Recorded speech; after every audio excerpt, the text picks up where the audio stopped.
There's loads of great stuff in this episode, but listen, before we get going, I would love it if you could subscribe, but as well as that, just hit the notification bell as well, because as soon as there's a new episode or something fresh from all of us, you will get it first. But for now, grab a pen and paper, because I think you might need to make some notes on this episode. It's full of brilliant takeaways. Enjoy. Here we go. Welcome to the High Performance Podcast, OC Manura. Thank you guys, man. I appreciate you guys having me here. It's good to have you with us. It's always the first question on this pod. What is high performance? That's a good one. I think high performance is being able to perform under any circumstance. I think that's the most important part of high performance, because being able to perform in one instance is hard enough, but being able to perform in multiple instances, no matter what the situation is, I think is something that eludes most of us. And I think that would be my definition of high performance, performing at a high level, no matter what circumstance you're in.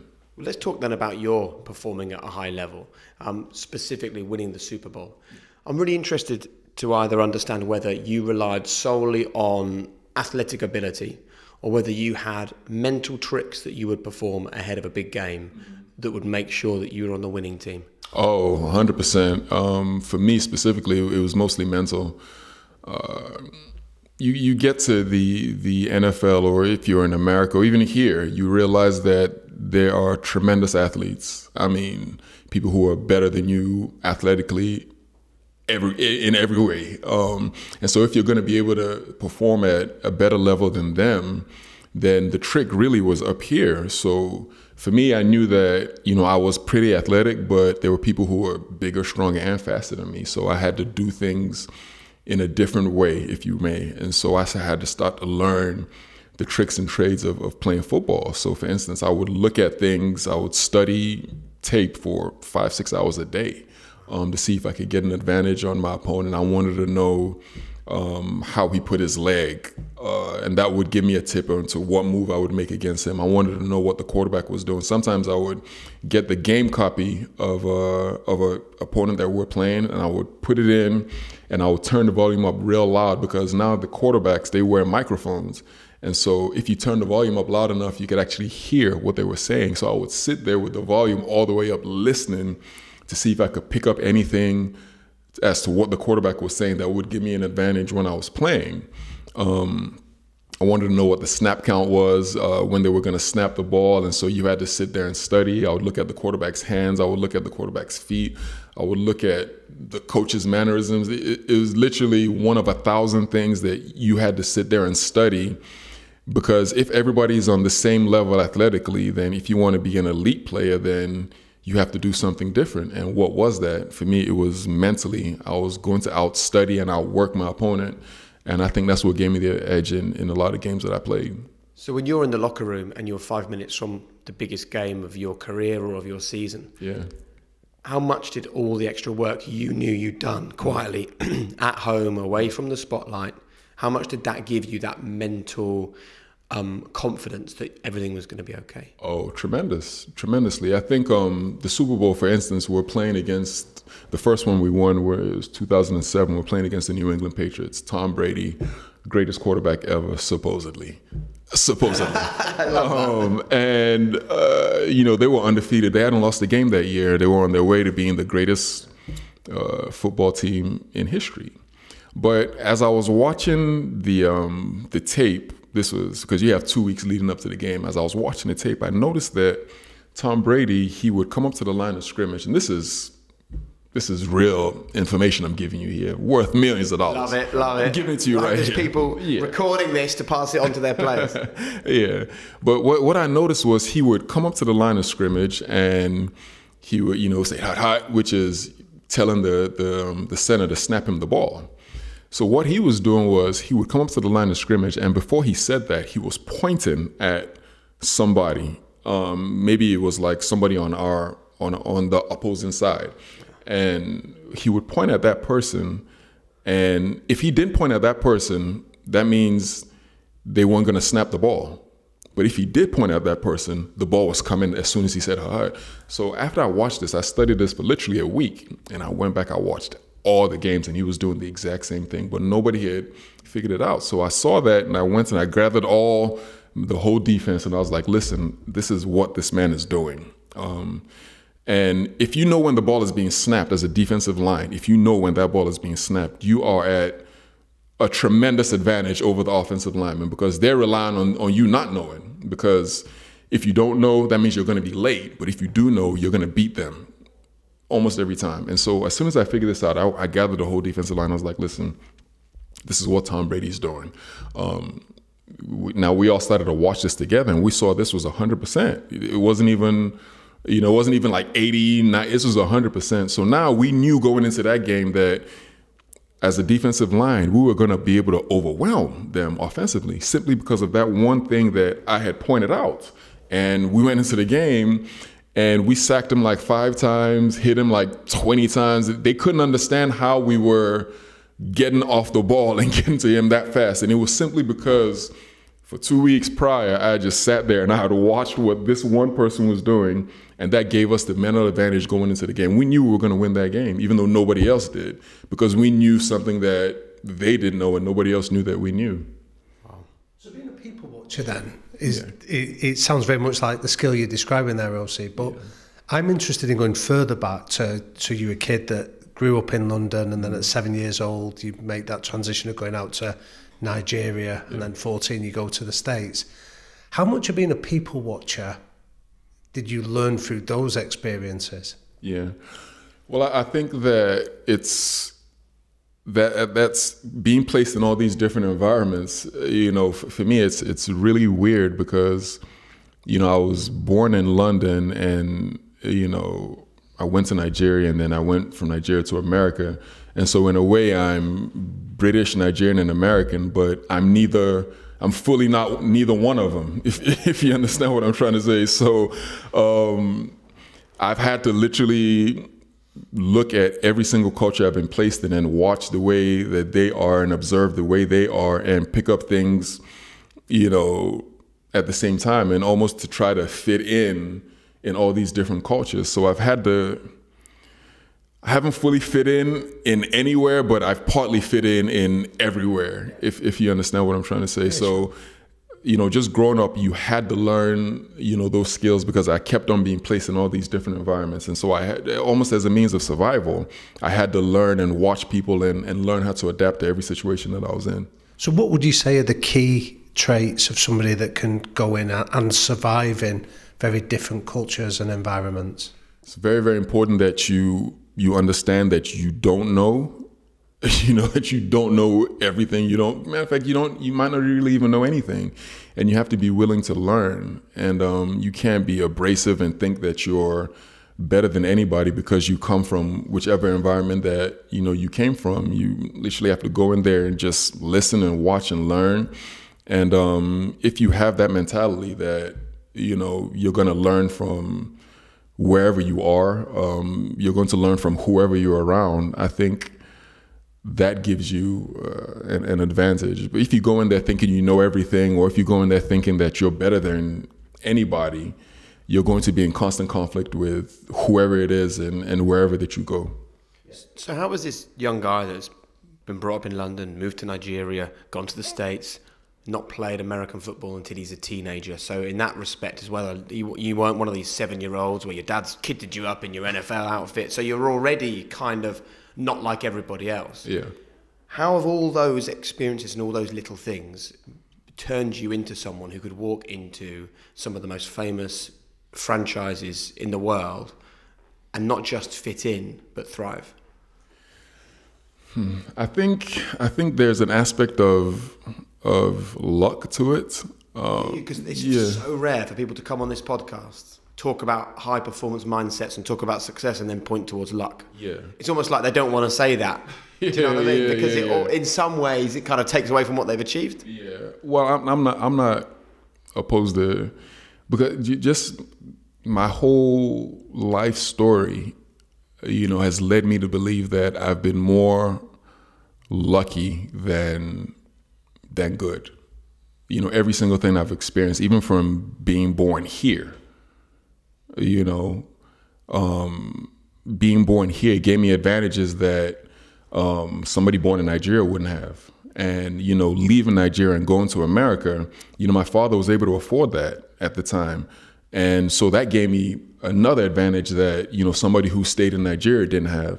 And so all these different things let me know that a lot of this stuff is just down to chance. It's not necessarily, you know, obviously you have to be able to take advantage of whatever situation that you're placed in. But the fact that I was placed in those situations let me know that a lot of this stuff is just, it's all pure dumb luck. The way I got into college was just pure dumb luck, man. Like people, if I explained to you how I got into college, you wouldn't believe it. You know, it doesn't even make any sense to most people. And I'll tell you, I started playing American football. I was 15 years old, no, 16, no, 15. I started playing American football. So I started really, really late. I was in the 11th grade, which means I got into college. I was 16 years old when I was in college playing football. So I started playing at 15, and I had a scholarship to play American football at 16. And so I started playing at 15, and I really wasn't that good. I was just a decent player. And so I played 15, I played 16, and, you know, it was done. I was over. And so at that particular time, my father had, you know, got into some issues in Nigeria, so we didn't have any more money in America. So we were like stranded in America at the time. So I'm in school, and I had a driver's license, and so I was driving my sister's car to school every day, every morning. I'm a senior. I'm driving a car to school every morning, right? And so, but I had to take this class called driver's education in Auburn High School, which was the school I was in. So, but because I had a driver's license and I was already driving to school, I was like, I'm not going to driver's ed. Why would I go to driver's ed when I'm already driving? So I would show up to that class late every single time because I was already driving. I didn't care nothing about driver's ed. So one day I show up to this class, and mind you, my football career is over. I hadn't received a scholarship or nothing. I'm trying to figure out how I'm going to get into college. So one day I show up to this class, and the teacher is like, "Oh, you have to go to the principal's office." I'm like, "Principal's office? What am I going to the principal's office for?" So I go into the principal's office, and she's like, "You've been late to this class so many times. And so because you've been late to this class so many times, you have to go to in-school suspension, which is like a form of detention." And so I'm like, wow, I didn't even know that this was, you know, that big of a deal. So I go into in-school suspension. I have 2 weeks of in-school suspension now because I'm tardy, is what they like to call it. I'm late to school. So as I'm in in-school suspension, the guy who's running the in-school suspension was the running backs coach of our high school. And so the second day I'm in there, he's like, "Oh, so what are you going to do with your life?" I was like, "I don't have a clue, man. I came here to get education. I'm supposed to be going to college. And so I have to somehow find a way to go to college." And so he's like, "You know, you're a pretty good football player. I know you don't really know much, man, but have you ever thought about walking on somewhere?" And walking was, they don't give you a scholarship. You just kind of walk on, and then, you know, you can earn your way to getting a scholarship. And I'm like, "Man, I don't care, man. I just want to go to school. That's what I'm here for, to go to school." So he's like, "All right, cool, no problem. Let me call one of my friends who's a coach at Troy University." I'm like, "All right, cool." Now, mind you, I'm in in-school suspension now. I'm like, "All right, cool." So he picks up the phone and he calls his friend who's coaching at Troy. And the guy's name is Tracy Rocker. And so as he calls his friend, he's like, "Tracy, I have this little kid here by the name of OC. He's a big kid, you know, athlete. He hasn't been playing football too long. You know, maybe he can walk on at your school." Now, Tracy just so happened to be in Auburn at the time visiting his parents. So Tracy was like, "You know what? You know, why not, man? Let me come see this kid." So Tracy literally gets in his car from his parents' house, drives to Auburn High School, where I'm in school suspension. And he sees me and he's like, "Yeah, you're a big kid. Can you run? Like, what's your deal?" I'm like, "Yeah, I'm pretty fast." So they take me outside and they tie me in the 40-yard dash. And at this time, I'm really big, but I can run really, really fast. So he times me. He's like, "Man, you really can run." And so they put in a tape of me, and I don't know what I'm doing because I haven't been playing football long, but you know, he's like, "Oh, okay, you're running around, but, you know, we can work with you here." So Tracy now calls the head coach of Troy University, Larry Blake, and he's like, listen, we got this kid here. He's fast. He speaks well. He's really intelligent, man. I think we should take a chance on him. And Larry Blakeney's like, all right, cool, give him a scholarship. So the guy was like, okay, we're going to sign you to... That is mad. I promise you. He's like, we're going to sign... All because you were late for driver's ed. For driver's ed. Now, Jake, from the time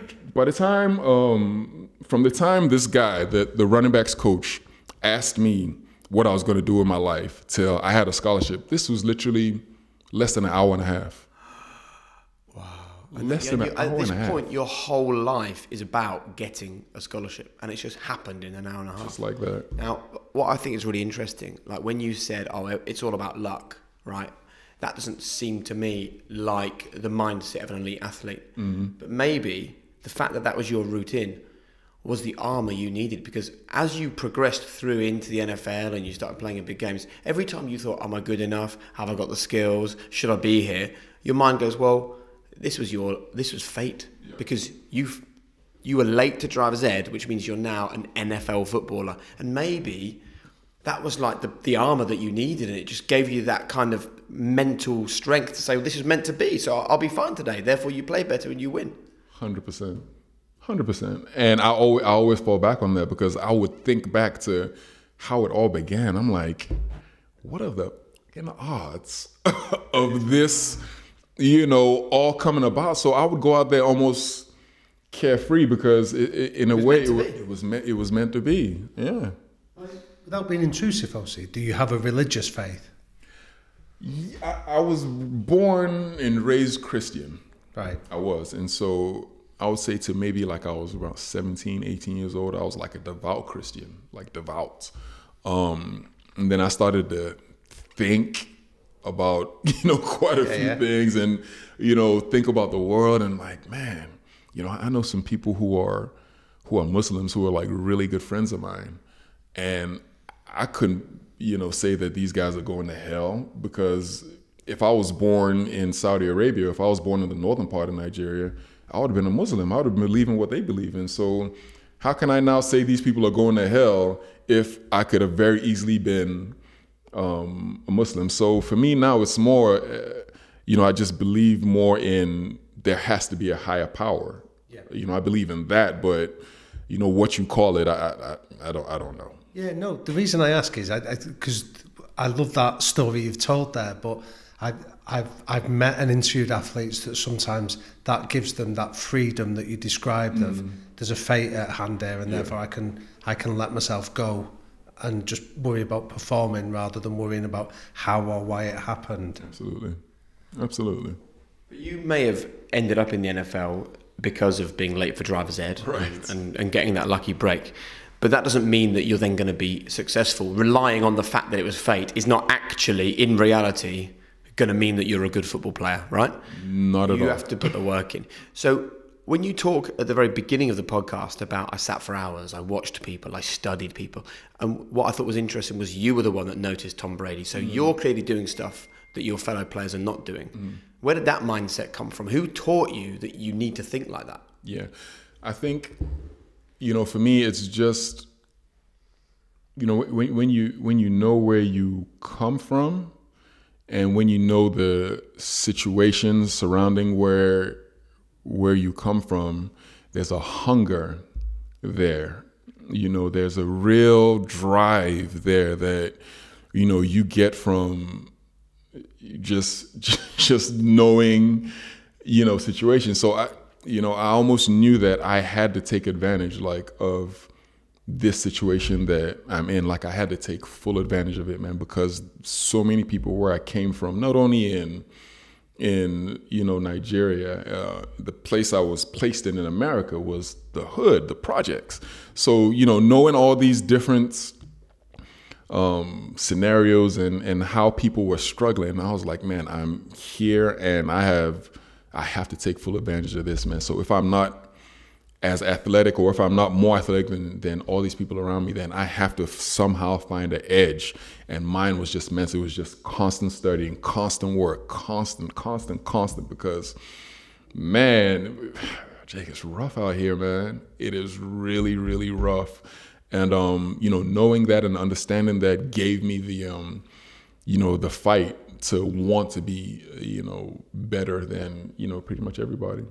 So when you look at the NFL draft, and there's lots of like the psychometric tests and the physical tests that they do, what was it that you would bring into it, as well as all that qualities? Like, how do they know that you've got that work ethic or that willingness to study? Yeah, it's for them. This is why the draft is almost like a crapshoot, and majority of the people who they draft will be failures. Oddly enough. It's just what it is. They can't possibly know who's going to succeed and who's going to fail. I mean, they could tell you that they do, but if they did, okay, the draft is, they're going to draft 230 something players every single year. Out of those players, maybe 20 of them will be successful. So if you look at those 20, what is that quality that they've got that doesn't show up on a psychometric or a physical test? Nobody knows. Nobody knows. I think only the player themselves can profess to know that. But as I'm sitting over here telling you this, I can guarantee you that every single person who you interview that's going into the NFL will probably tell you the same thing. They'll be like, yeah, I work hard, or, I'm going to do this, I'm going to do that. But then only very few, succeed. And there's some people who, honestly, they work just as hard as I did. They really did. They were in there working out hard in the morning. Some of them will be in there watching tape just like I did. And a year later, you've heard nothing from them. They just disappeared. And then, I also knew some people who didn't work as hard as I did. I knew some people who weren't as athletic as I was, and they were better than me. So what was your superpower then, obviously? What was the thing that kept you in the game as long as it did? I think it's like we discussed. I think it's basically my work ethic, my ability to see things that other people weren't seeing, my ability to see the game in a completely different way, and just my different perspective on things, man. Like, okay, I have to get off the ball quicker than everybody else. So how am I going to do that? If I'm looking, I'm like, okay, the offensive lineman is here and I'm here and everybody else is getting to him at a certain time, but I need to get there faster. So so for me, it was like scientific. I need to study to see what's going to give me that edge. And I think that's what did it. And the great quarterbacks, the great players, for me, I think they do that also, because you can have guys who are very good athletes and they're going to be good players. And you're going to have guys who are really smart athletes, they're going to be good players. But I think when you combine the great athlete with the intelligence and the hard work, I think that's where you get the special players. I think to answer your question, I think that's the difference. Yeah. I think that is the complete difference, is when you combine a guy or a person who's a great athlete with somebody who's willing to grind and work and look for that edge. When you combine those two, that's where you see the Michael Jordans or the Tom Brady's or the really special players.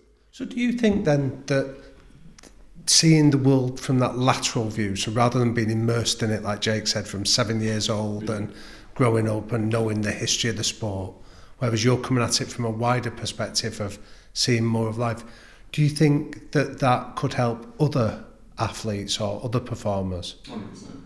But I think it would be more so in other aspects of life, not just sport. I think if from sport, you can look at it from, a guy who was raised in the academy system here, who's just been playing football all his life. And if he dedicates his life strictly to football, I think he can be a great player, but after his career is over, that's where I think there's going to be problems, but I think if you've experienced a bunch of different things and you come from a bunch of different backgrounds and then you're immersed in that environment, that academy environment, I think after his career is over, I think he'll be much more prone to success. So, I mean, I don't know about the NFL, the stats, but I remember reading a stat in the NBA that I think it was something like 85% of players will find themselves bankrupt 5 years after they retire from playing. Yeah. Is that what you're describing there? That lack of roundedness can often lead to trouble outside of the narrow domains of the sport. Oh, absolutely, absolutely. You're going to find a bunch of that, man. But it's not only that. In some form or fashion, I kind of understand it. For instance, you see like a lot of the players who, for instance, the white players who already come into the league with sound financial advice from, maybe they have money from earlier on. Their parents come from money. They'll come into the league. I guarantee you the statistics for them being broken maybe like 5%. Right. Very, very low. But then you see people who come from the hood or the projects, the environment that I was placed into, when I left Nigeria. And I guarantee you, like, their statistics will probably be that 80% that you're talking about. But then you have to understand why that is.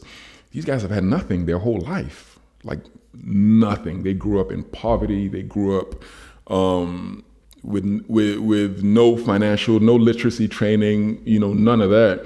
And so now they get into the NFL and they're given millions of dollars, and their first instinct is to buy and to spend and to enjoy the things that they've never, had before. And so then they run out of money, and then you now point the finger at them and say, "Oh, you're idiots." But it's all basically the environment you're placed into. So how did you break that though? Because if you've grown up in a family where you go, I'm a spender, not a saver, and then you get given millions of dollars, you just spend with more money. Right. So it's an education process. So how did you educate yourself not to go into those bear traps? It was very easy because, oddly enough, like, I was lucky enough to have grown up in a household, in a family that had money. Like, my father was well off. And it was only until like the later stages of my life that, he kind of didn't have any money anymore. So I had experienced having money and then being broke. And so I knew for a fact that having money was a lot better than being broke. So when I did get money, I knew that I never wanted to go back to being broke, man. It's a terrible thing, especially if you've had money and then went back to being broke. And so I knew going in, I was like, rather than spending money, my whole thing was saving and, being, fiscally responsible and being smarter with the money that I had, because, I knew what it was to have money and then to go broke. And it just wasn't a good thing. And so I didn't come in with the mentality of, oh, I'm going to buy this and buy that and buy all this crazy stuff, because, my father had that. And so I'd already experienced that to some extent. And I didn't really feel the need to prove anything to anybody by buying, a bunch of different things. I didn't feel the need to do that. So I was smart in that way. But I also understand where that mentality comes from when people have never had anything before and then they just stupidly spend. So to your point, education is the most important thing. You need to be educated on what to do and what not to do. So you're now a dad, right? Yes. Your kids, with the career you've had and the life you've lived, are probably not going to struggle, let's be honest. Yeah. So how do you build a resilient child when they don't struggle? That's an incredible question, Jake. Incredible question. And I struggle with it. I do. Because I think you probably were successful in the NFL and a better player because of the period where your dad went, OC, I've got issues, you're in the projects, we've got no money, fend for yourself. Yep. Without that happening, I wonder whether you would have been as successful. There's no chance. There's no chance of it. And in some form or fashion, that was luck. in some form or fashion. Part of the story. Right. And, I look at my son now. I have a 12-year-old and, we have a 2-year-old. And I look at them and I see my 12-year-old and, that hunger that I had, he talked, oh, I want to be in the NBA. I want to do this. I want to do that. And then, he'll get on the treadmill for like 5 minutes and be like, and then he'll get off. He'll go shoot some jumpers for like 3 minutes and be like, I'm done with this. And you can't teach them that that hunger that is going to take, man. I tell him, I pull him aside. I'm like, listen, you know, I've been in that environment of athletes who are doing this for their lives. You know, you think this is a joke. These people are, their whole families and their families are dependent on this, man. They will kill you out there. And you think you're gonna go out there and behave this way and you don't stand a chance. But I can't give him that fire.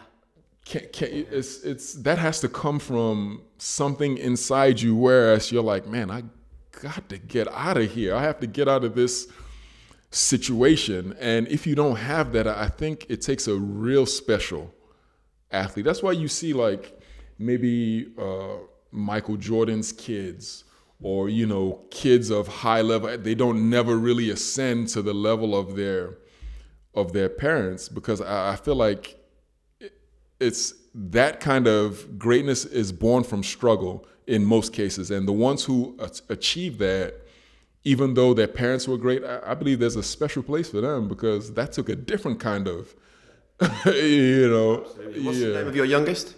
Igwe, well, Lucas. So is the most important thing for Lucas then to be allowed to fail?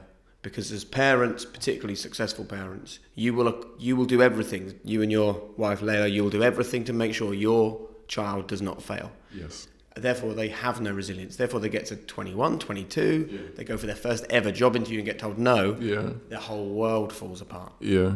So it's about making sure, there's a phrase, helicopter parenting. Yeah.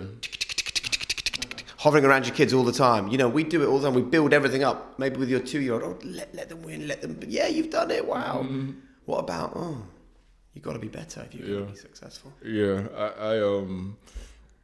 that's a good one, man. And you love your kids so much. You know, you just kind of want to give them everything and help them all the time. But if you do that, then they can't. You know, it's just not the way, unfortunately, the world works.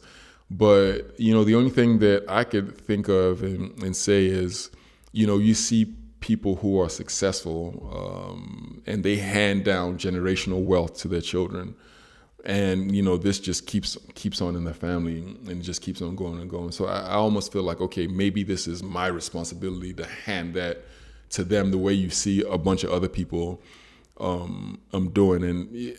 But you still want them to. Yeah, but don't forget what you've got. You've got the wealth, yeah. But you've also got the experience and the knowledge of struggling and being a success. So what you have to, I guess, do is, if you're going to pass the wealth, you've got to pass the other stuff on as well. How do you do that is the question.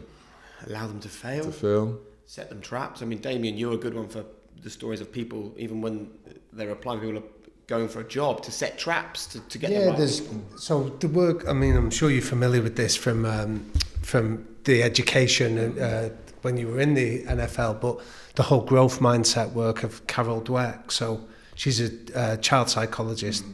She's Stanford now, I think. But she did studies with kids where kids that were born with talent or told that they were talented, they were sort of given like maths tests to do, but they were told that they were good at maths already. And then other kids were taught about struggle and how struggle makes you smarter, and weren't given particular maths training. And when they did the same puzzles, the kids that thought they were talented coasted through the easy maths test, but when it got more difficult, they fell away a lot quicker. They're like, you're a child that stops playing basketball after 3 minutes. But the ones that were taught about struggle makes you smarter, when they hit difficulties, they kept working, they kept grafting, they kept finding a way through. So resilience and is a mindset. It's not something that you're born with.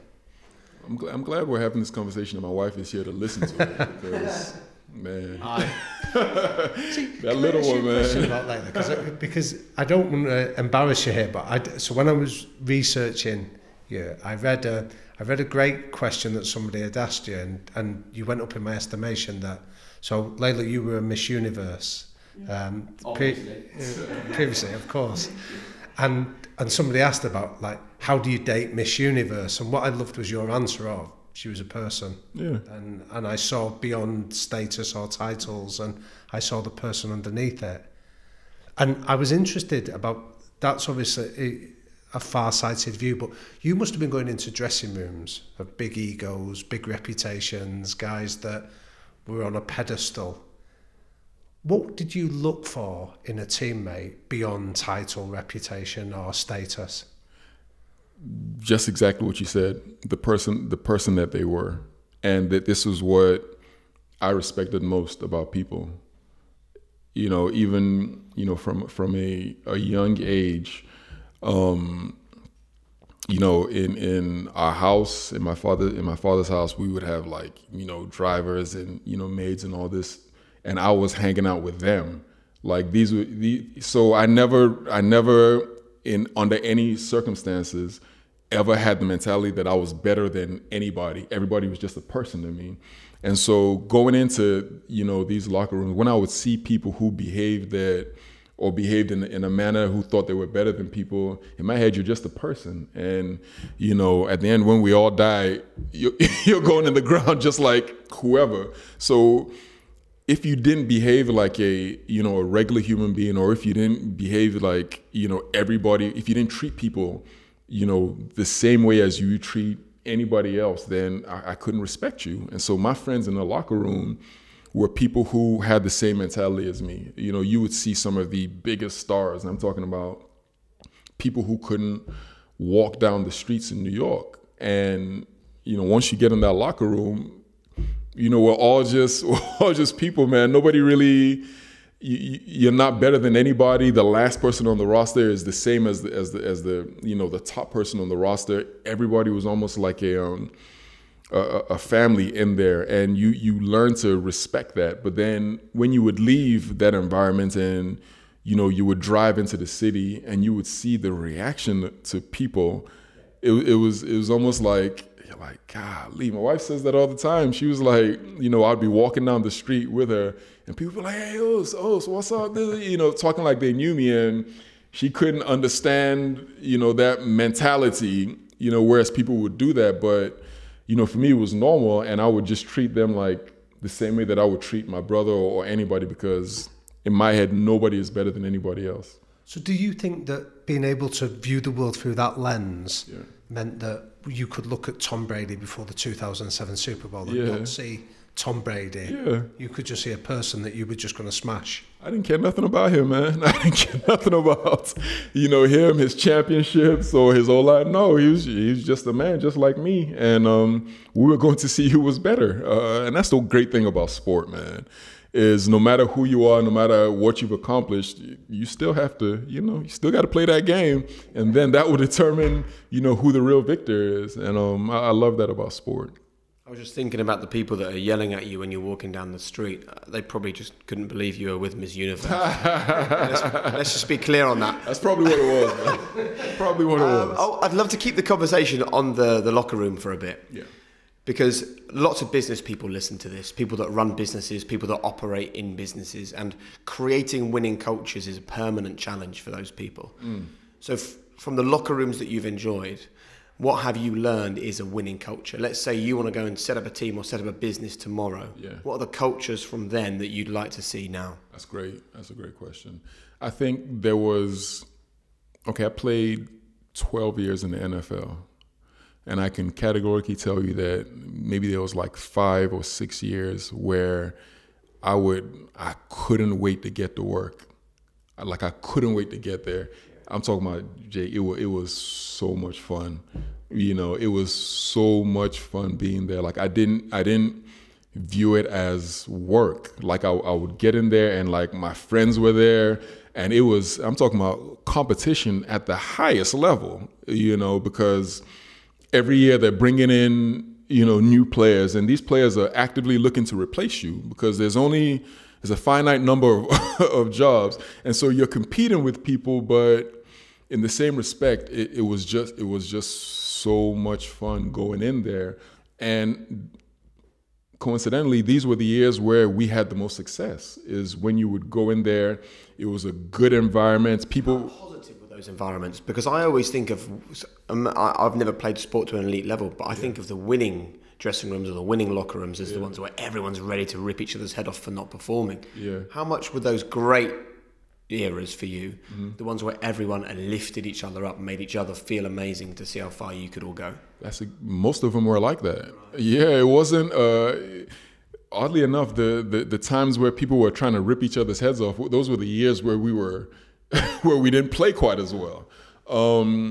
And so I think winning fosters a winning mentality. And so, maybe the fact that we were winning allowed us to keep that environment going, because it's an ultra competitive thing. But we would come in there and, they would put the tape on and we would just stop watching tape and we would just start, messing around with each other while the film was playing.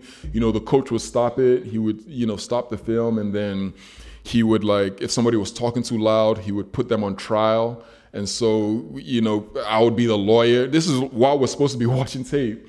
I would be the lawyer. I would be defending my teammate for talking loudly, and then there would be a prosecution. There would be, defendants, and we would fine each other for being late. Say you were supposed to do.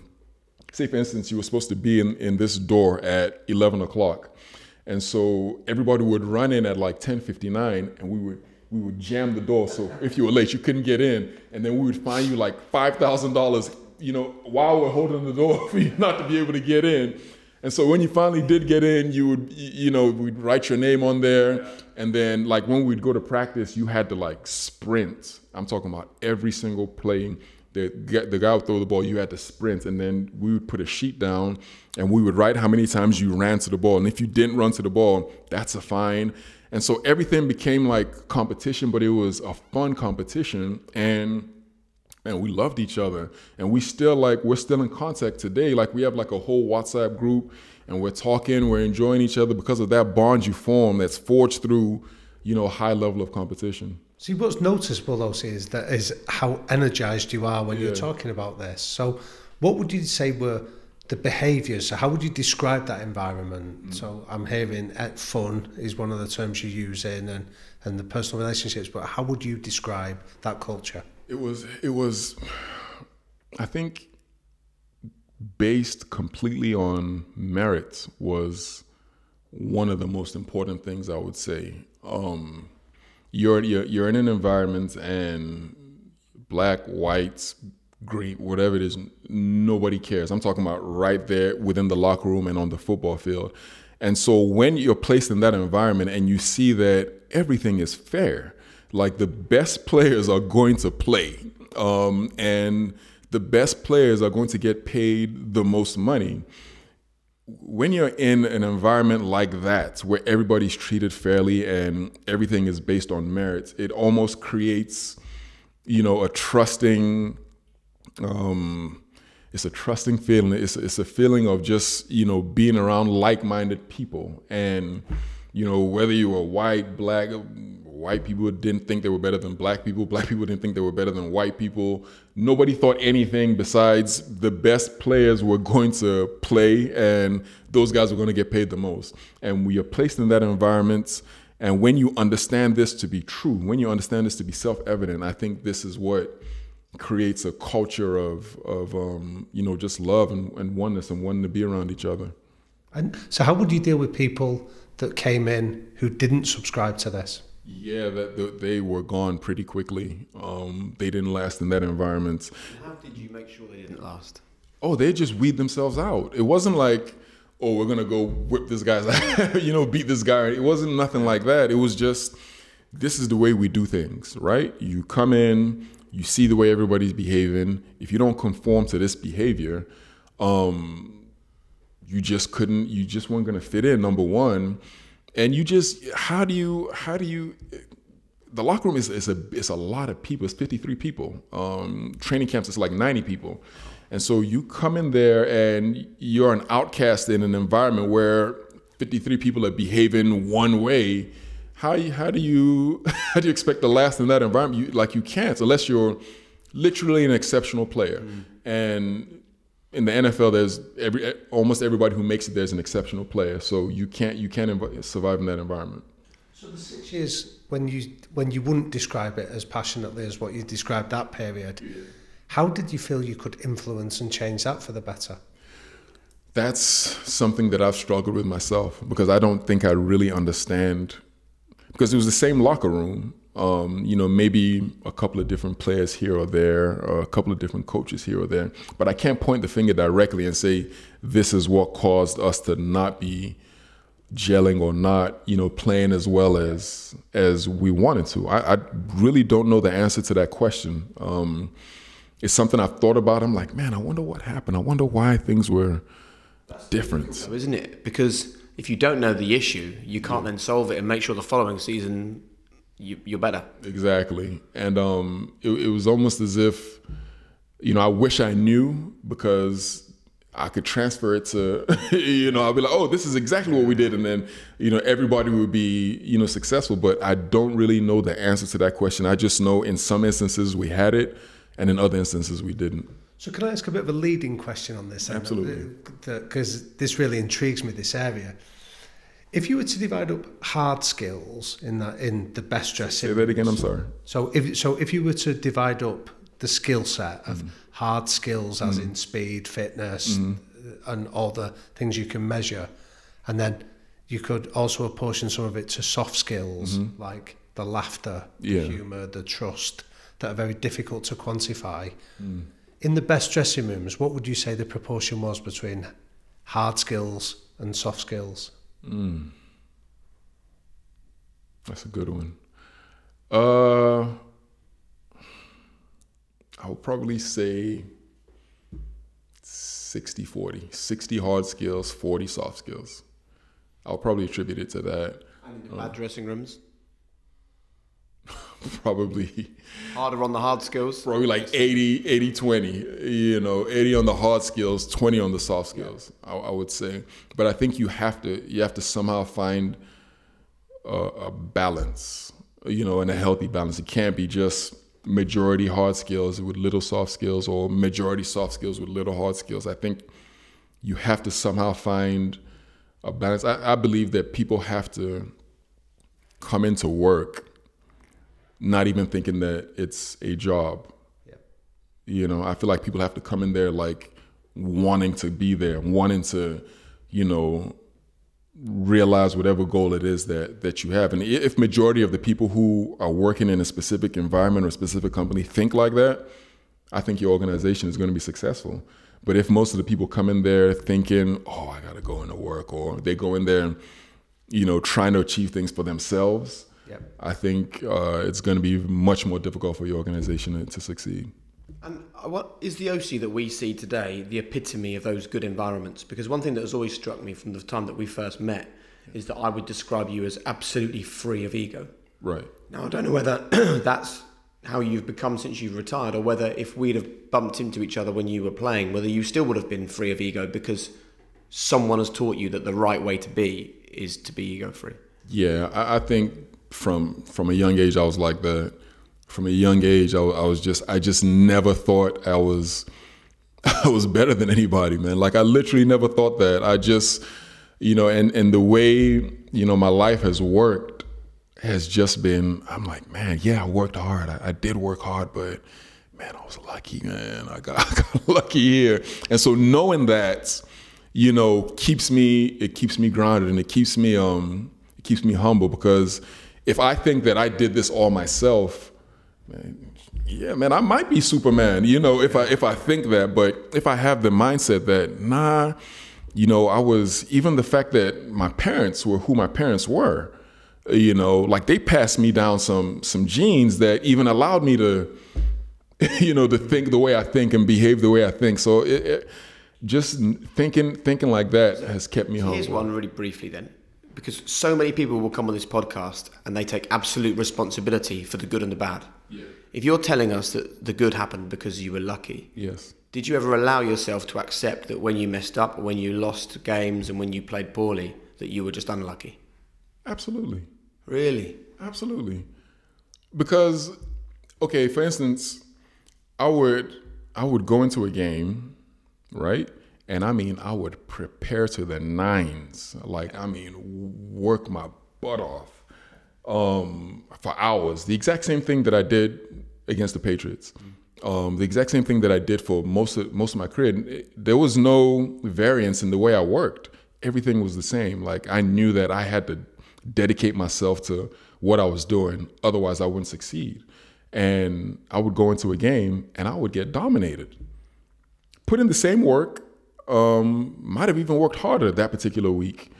And, the ball bounced this way, or, something didn't go correctly. So am I now supposed to be like, if you have that mentality that, okay, I'm going to put in a massive amount of work regardless of what happens, then, sometimes you're lucky and sometimes you literally are unlucky. There's nothing you could have done that could have changed the outcome of this particular situation. And so I would go home and, after wins or losses, a lot of times I would lose the game and I would sleep soundly. And the only reason why I was able to sleep soundly was because I knew, like, from my soul that I put in every single ounce of me into trying to be successful and trying to do my job. And when you've done that, if it doesn't work out, what do you what do you attribute that to, if you know what I mean? See, I think what you're describing there is like a textbook definition of optimism. And I think there's a distinction between being optimistic and being positive. People think being positive is you see the good in every situation. Being optimistic is say bad things can happen, but I still think it'll get better. And I think what you're describing is the language and the mindset of an eternal optimist as opposed to anything else. Yeah, I agree, man. Yeah. If you're a Man United fan, it's probably quite important. I do like Man United. Man. I do, man. They've had two of my favorite players ever. Who's that? Oh, Ronaldo and Ibrahimovic. I'll follow those guys anywhere, man. What do you like about them? You like the confidence? The confidence Ibrahimovic displays is just, on a different level, man. He's got so much swagger, man. And I love the way he plays. But Ronaldo, it's, man, just that work ethic and that drive and that desire to succeed. He's so hungry, and I see it and I appreciate it. And I also like the fact that he's handsome and people hate him because of that also. Like, I like that. I like the fact that you can relate in a way. Not to that level, but yeah. Can I just ask one quick question just about the industry of the NFL? Yeah. I watched the documentary on Aaron Hernandez. That was fascinating for lots of reasons, but the one that I was interested in was the sort of the suffering that a lot of players have had in their later careers due to like the physical toll on the brain. How have you sort of squared that away with yourself? Yeah. Okay.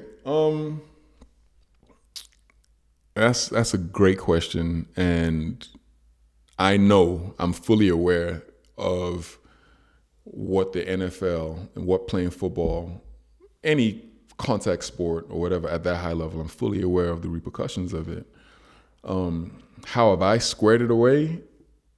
The way I like to look at it is, and this is going to sound a little weird, but the way I like to look at it is, nobody in this world gives you something for nothing. It just nobody. And, I retired when I was 33 and literally retired, and I didn't have to work again for like the rest of my life at 33. And playing in the NFL allowed me to do that, allowed me to take care of thousands of people in Nigeria, allowed me to take care of my family, allowed me to put my kids in the best schools and to give them advantages that pretty much very few people were going to have. Playing in the NFL gave me all of this. And so in my head, there's a trade-off for that. There's a pound of flesh, so to speak, that is going to be taken from you. For me to expect to have all of that and just walk away scot-free is, to me, it was unrealistic, and it's not the way that I see the world working. And so I've come to accept the fact that there's going to be repercussions for, doing what I did. I've had numerous surgeries on my body. I wake up in the morning, it's difficult. It takes me a while to, get going, but I'm literally okay. I'm okay with that, because for me, everything that was given to me by this sport outweighs the potential ramifications of what could happen. Because that fits with what you said about the best teams you were a meritocracy. Yeah. Everything was fair, and you knew it, so that's entirely consistent with that. Yeah. Oh, thank you. No worries, man. The final question is your one golden rule to living a high performance life. And this is for the people listening to this that don't have to be sports stars, not NFL players, just the people tuning into this podcast. What's your one sort of final message for them for a life they love? It's the actual golden rule, and it's simple, but if you actually live your life according to that, it's incredible. All you have to do is literally treat people the way you want to be treated, the way you would expect for somebody to treat you. You just treat them that exact same way in every form or fashion. And I feel like if you do that, your life is just, you just bring back whatever you put out. And I found that in my life, man. I treat everybody the same way that I would expect them to treat me. And it is the actual known as the golden rule, and I live like that. Wow. Listen, that's been an amazing period just to sit and talk to you like that. Thank you so much for joining us, for the honesty, for the stories. We've touched on all kinds of things. I think the sort of one thing that stands out to me from that conversation is that you're someone who has chosen responsibility over fault. So lots of things have happened over your life. You've never chosen to blame those things. You've just decided to push through and make it a success. And you're an inspiration to many people, whether they're here in the UK, in Nigeria, in the United States. And I suppose the biggest thing of all is that you've clearly enjoyed the journey as well. Absolutely, man. Thank you guys for having me, man. Thanks, really appreciate this. Please hit subscribe, hit the notification bell, give us a thumbs up, leave a review, but somehow get involved with the High Performance Podcast and become part of our growing community. Thanks for being part of the adventure.